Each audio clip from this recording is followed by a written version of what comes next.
Պարոն Աբրահամյան, մի բան, ձեզ համար ինչ տեսակի թեկնածուն ընդունելի կլիներ։ Եվ եթե Հայաստան Դաշինքը թեկնածու առաջադրեր եւ առաջադրեր օրինակ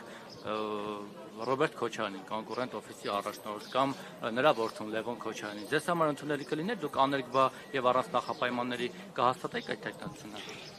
Թեկնածուների մասով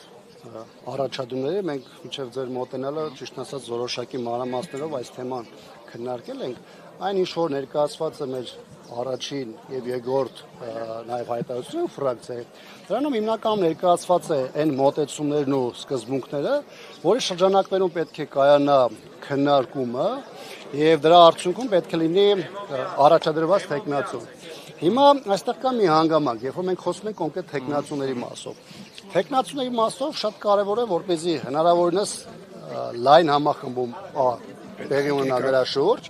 եւ երկրորդը մենք հնարավորություն ունենք առաջադրենք մի թեկնածուի, որը ստեղծված իրողությունների պայմաններում այդ դերը եւ առաքելությունը կարող է ամենահաջող ձևով իրականացնել։ Երբ որ կլինի ցանկություն, երբ որ այս թեմայով կլինի